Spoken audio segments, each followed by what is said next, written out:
We're 14 years old. Aren't you a beautiful child? Now, if you had it to do over again, you would? You're very honest to say so. But I'm happy that she's here now. And you're happy you have a healthy baby and a beautiful baby, and your baby is loved.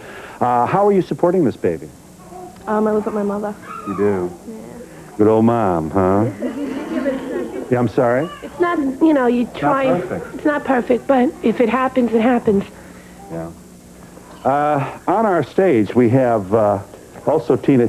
What is the name of this beautiful child that is so attracted to me?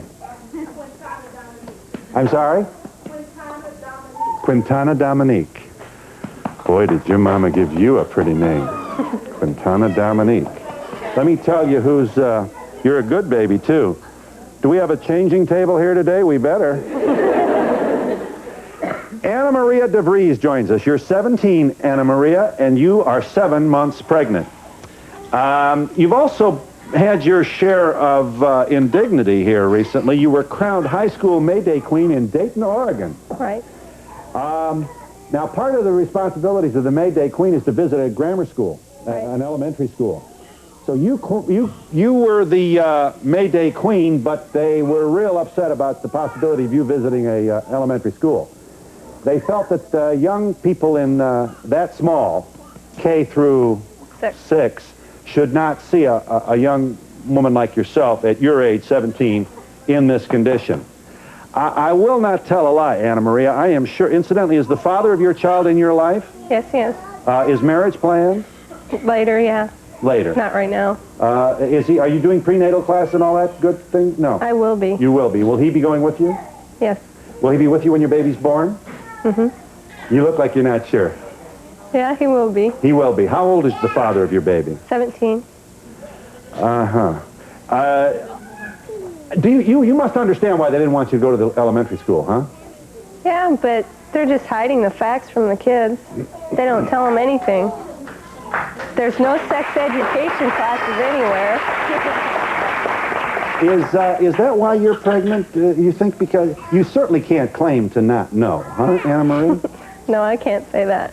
Why did you get pregnant? It was an accident, like it is with most people. Mm-hmm.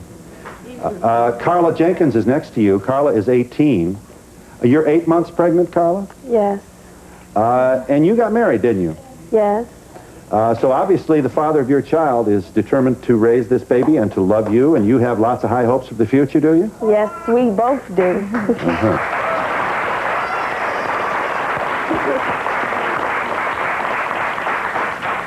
Now, you should also know this. Maybe some of you in the audience are familiar with this kind of, I think Carla would call this discrimination. You were denied participation in all your senior class activities, including graduation. Yes. She sued. She sued.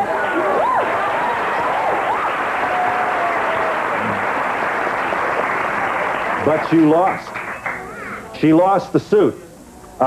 You got your diploma, or you will get your diploma, or you did? I received my diploma. But you couldn't participate in the graduation exercise. Right. I just wanted to make one thing clear. I didn't lose the lawsuit. The lawsuit is still in the process. I lost the temporary restraining order to participate in graduation and prom. The judge refused to delay the order by the school that prohibits you from participating in senior activities. Right. I get it. What? She's, hang on a minute. I just want to make sure. Yeah, I won't drop her. Just, now, your baby's getting real active on me here. What did you say? I don't understand why they didn't let you go. You're not that big. You're not showing a lot. Why didn't they let you walk up there? What is it? Even if she was big, it has nothing to do with her graduating. She worked her buns off. Yes, she did, but if you're the mother of a third grader, do you want her coming in all high and up there? Why hide it? Why hide it? She sees it out in the street. It might make it look like a glamorous thing to do for a child that age. Why should they be deprived? Why should she be deprived of an education when she herself and these kids should understand what happens to her? She's not deprived of her education. She's deprived of, she can't go to the senior prom if there is one. She can't, what? She worked for it. She earned it. She proved to the people that she can do what, you know, she can make it work. You know? How old is this baby, the child here? I would like to say that... Your baby is 2 weeks old? Well, look at this TV star right here. Hello. Well, hi. I'm so glad you came to see us. 2 weeks old. Is the father of this baby in your life? Yes, he is. Are you married? No, we're not, but we are planning on it. You must be very, very proud of your baby. I am. I would like to say that I did earn it. I am an honors student, and I worked very hard to graduate and walk across that stage. And I agree with everyone. No matter if you're not an honors student, it doesn't matter. If you've gone to high school, and you deserve to graduate just like everyone else.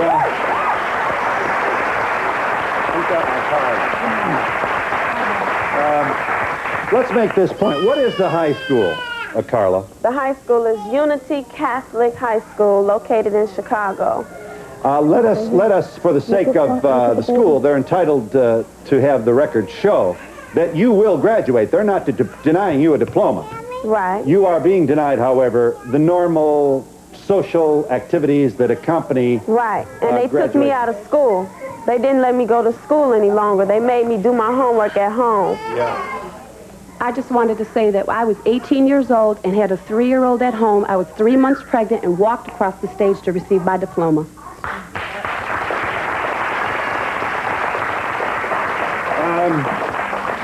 Say hello to Mary Sanchez. Mary's a 16-year-old, a mother of a 17-month-old daughter. Aren't you? And Sonia, I met before our program. You live with your family. It says here you feel that you're too young to commit to marriage. Is that so? Yes. In 2 years from now, if the father of my baby doesn't want to be with me anymore or something, I'd rather just let him go than have to go through a divorce settlement and everything. But he is in your life now, is that right? Uh-huh. Now, he lives with his parents and you live with yours? Yes. Does he see the baby regularly? Yes, I stay at his house.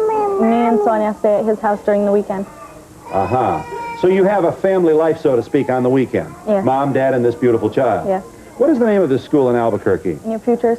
New Futures School accommodates teenage girls who are pregnant.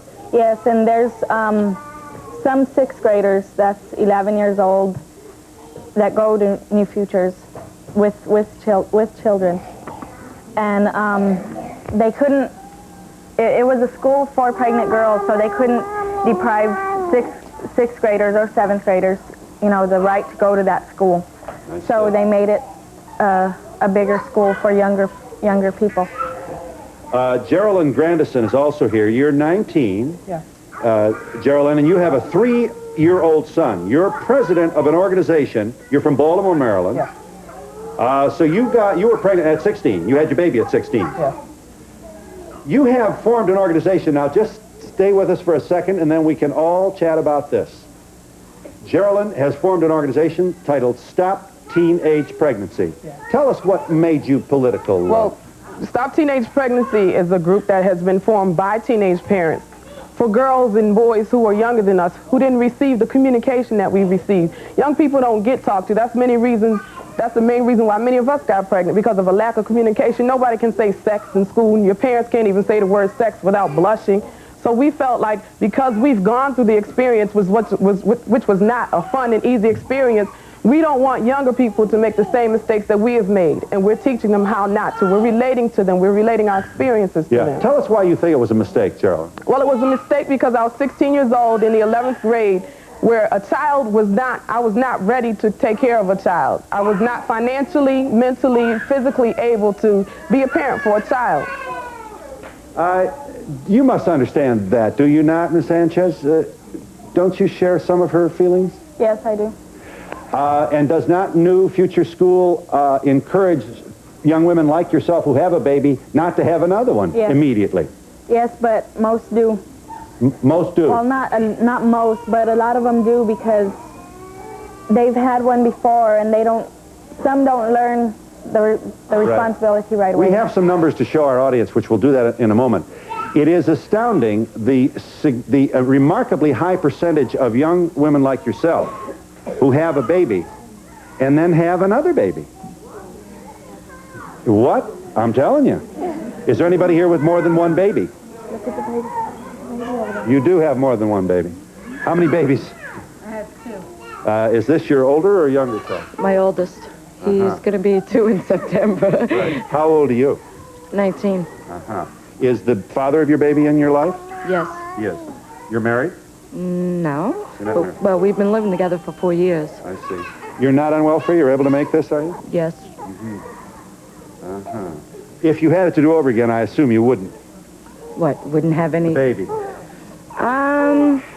I would wait until I was older, but I can't say that I regret it completely, because I don't.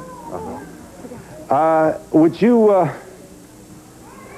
just say one more time, how are you raising your baby? You're not... Right at present, I'm a junior at Morgan State University in Baltimore. I work 3 or 4 different jobs trying to make ends meet, and I still don't. It's very hard. It's very hard. Who watches your child? Who what? Who watches her child while she works and goes to school? My little sister babysits for me during the evenings. While I go to school, I have a daycare mother who watches him. He'll be enrolled in school very soon, though. Who watches your child while you work? Your mother? Yeah. There's a program, it's in Newark, the PLP, Parent Linking Project. We go to high school, Barringer High School, some go to Shabazz. We have a daycare center inside our school. A bus picks us up and takes us to school with our child. Are you there, caller? Yes, I am. Go ahead. What I'd like to say is, I understand what these young women are going through when they say they want to graduate and go through their prom and senior activities in school. But what I can't understand is how they say, well, I got pregnant by accident. How do you get pregnant by accident? If they're adult enough to go through the sexual act, then they can be adult and responsible enough to go out and get protection that they need so that they will not get pregnant. Of course, they know if they do something, there's a chance they might. I would like to say Who wants to speak to this? I would like to say that Yes, ma'am. you can choose birth control, but we all know that every birth control isn't 100% effective. It doesn't matter what you want.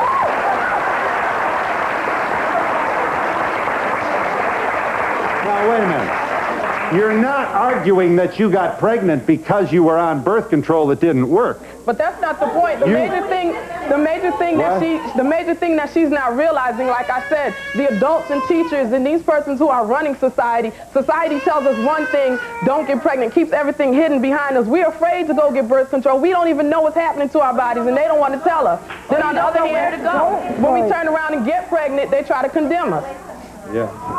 Yes, I would like to say, Please let this young woman make her point here. when I got pregnant, I wasn't so happy with it. But right now, my husband is doing real fine because he just enlisted in the Army. And one thing I can say, his mother, which we doesn't get along, but she take care of my son. So I can understand where all of them are coming from because I have other sisters that had kids at a certain age. Yeah. 2 of my sisters had kids at 13, but it wasn't that hard. And for me right now, it's not that hard because my husband is in the Army, and I am very grateful for that. And his mother is helping you raise this baby? Yes, his mother. Even though you and she aren't necessarily? Yes. Mm-hmm. You had something you wanted to say? Would you stand, please? Yeah, I just wanted to say, my first child I didn't plan, but I was on birth control after that, and I ended up getting pregnant again on the pill. You did? And I had a miscarriage, but it was for the better. But, you know, even though we don't plan these things, you know, sometimes it's not our fault. Yes, ma'am. Yeah. I just wanted to say that I'm happy to have my daughter. She's grown to teach me more than I would ever know. So it doesn't matter if you're on birth control or not, because it happened. I was on the pill. I was taking that very, very regularly, and I got pregnant, and I'm happy about it. I mean, I'm not depressed about it. I was on the pill when I got pregnant, too. I had all of the education in the world, and it still happened. I don't think anybody here can be depressed about it because every one of our babies is our pride and joy, so to speak, and nobody can be ashamed of what happened. But some people do wish they could have waited. I do. Yeah. Are you there, caller? Yes, I'm here. Hi. Go ahead. I'd like to go on about the point about getting pregnant using birth control. Yes, ma'am. I got pregnant using a condom. I used the condom properly. I'm an upper middle class person from New York. I attend Harvard University, and I got pregnant, and I had an abortion a year ago. I was 19 then. And so I'm afraid that people watching the show are just getting more of the idea that accidental pregnancies only happen to young, poor, uninformed teenagers. And that's not what happened. And I'll tell you, it's very frightening to me to think about abortions becoming illegal in this country or in this state. I think I mentioned I'm calling from New York. My own sense, however, is that for most of the people in this audience, abortion was not considered as an option for you. But one thing, well, that's, I don't... Yes, ma'am. My point is that abortion should be considered an yes, option. ma'am. I am by no means advocating an abortion. I have to say... I understand. You want choice. I'm remarkably impressed with the young women who can handle having a baby now, and I was just not able to do that as an individual. Right. Thank God I had an alternative for a mistake that wasn't my fault. Right. I appreciate very much your call, and I know you'll say hello to everybody at Harvard, and you do make a very good point that we don't want to suggest that this is an agony or a challenge exclusive to shall we say people who are described as being at the lower end of the economic ladder. It strikes people of all incomes. We'll have some statistics here which will give us pause and I think provoke some discussion in itself. And we also have a number of young women here who let me remind you, if you joined us, this is an audience made up entirely of teenage women, all of whom are either pregnant or have had a baby, some of whom have the fathers in their lives, most of whom, we should say, do have fathers who are no longer there to help meet the challenge of parenthood. And we'll be back in just a moment.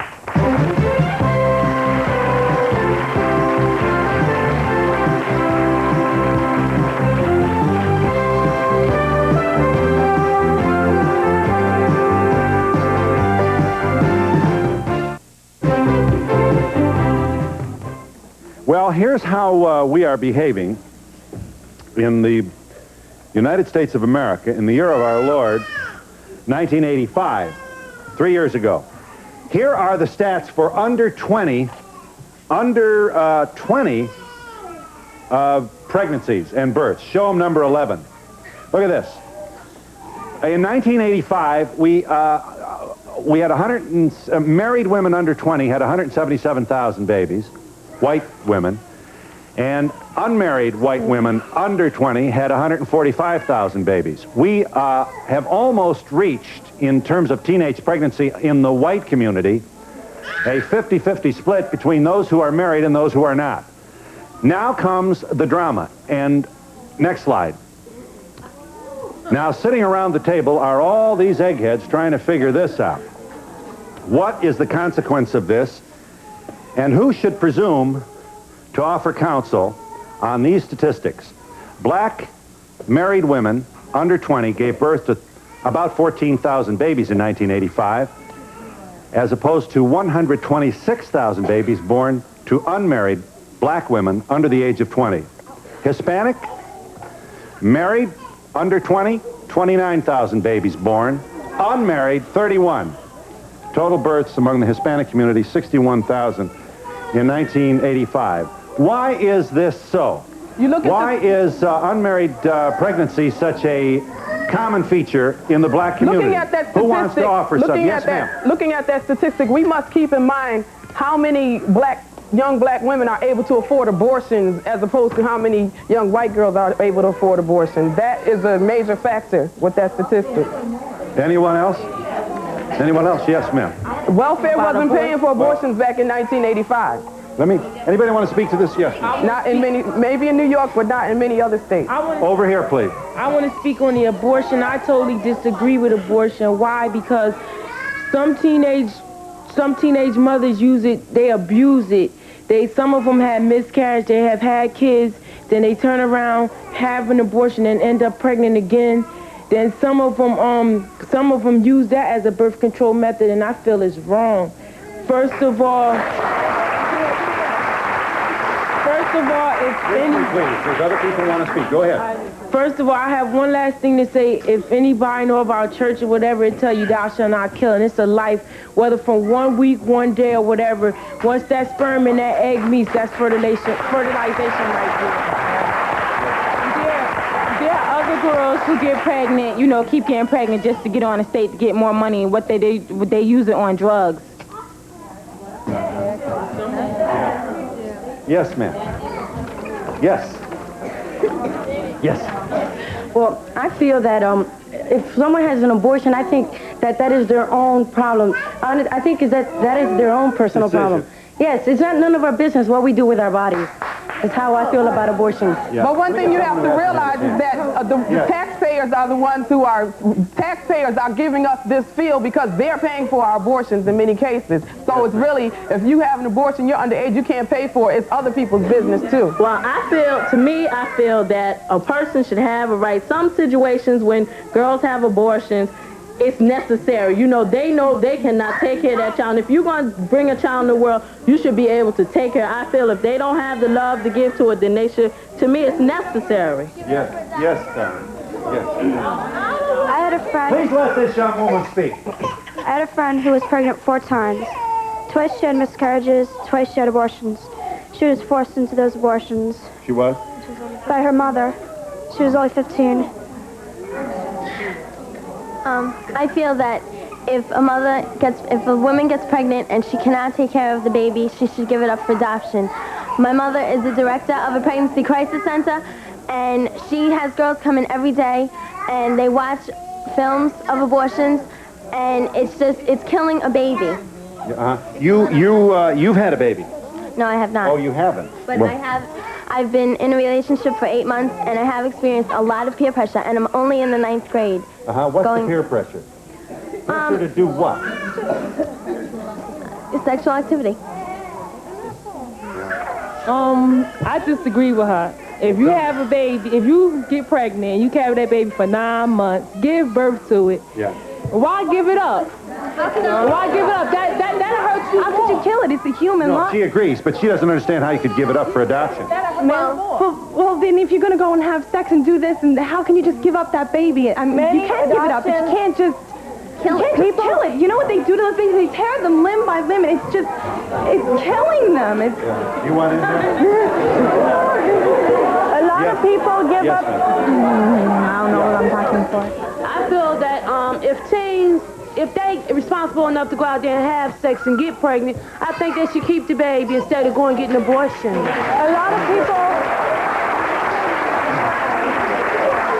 of people give up their baby because they love that baby. If they don't have money and they don't have the house, or would you rather give your baby up to somebody you know who would love your baby and give that baby everything, or would you rather have it living out on the streets with nothing?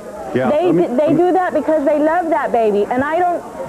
If they give that baby up, that is their business, not anybody else's. Is there a caller there? Go ahead.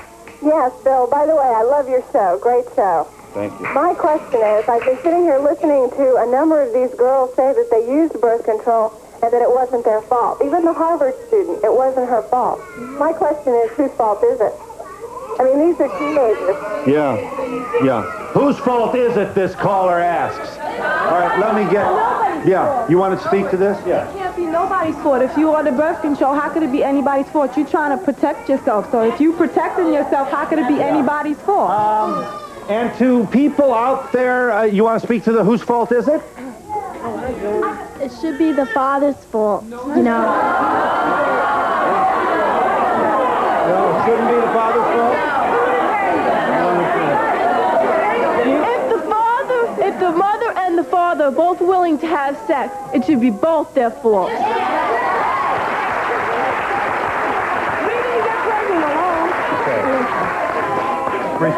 Okay. It's not necessarily anybody's fault, it's both, but sometimes it could be the healthcare workers, because a lot of these healthcare workers, they think that you're young and they don't want to tell you and explain to you about everything. That's what happened to me. They gave me condoms and foam, and they didn't tell me you're supposed to use it together, so I did not know. I used to use the foam alone. I would like to say, why are you having sex in the first place? Wait a minute, Phil. Wait a minute, Phil. Who says it has to be anybody's fault? Phil. 16, 15, 17 years old? No. What is this? No, who says it has to be anybody's fault? When I was 16, I was I was scared to kiss her goodnight. Well, that's your business. Look at the baby. And I think we got to go back to those days. See, a problem that many of us have. This is a life-altering. What's the matter? You kiss it leads to sex, and more and more and more. A problem that many of us have. We as young people, we have to admit. As coming from me, a person who's only 19, got pregnant 16, I must say that I have not had sex since I got pregnant, because I believe that abstinence is the only way. There's no way you're gonna get me in one relationship here and I'm gonna have sex and break up with him 3 months later and get into another relationship. You're having sex with all these different guys, and even if it is one steady guy, a lot of us don't even know. We get into a relationship, we don't even know what sex is, and we don't even realize that love is supposed to take place before sex. And a lot of us feel like you can't even have a relationship without sex. That's ridiculous. But one thing that my organization, Stop Teenage Pregnancy, does do, we say abstinence before any other kind of birth control, because abstinence is the only 100% effective use of birth control. Well, now that gets a hand. That's true. And we'll be back in just a moment.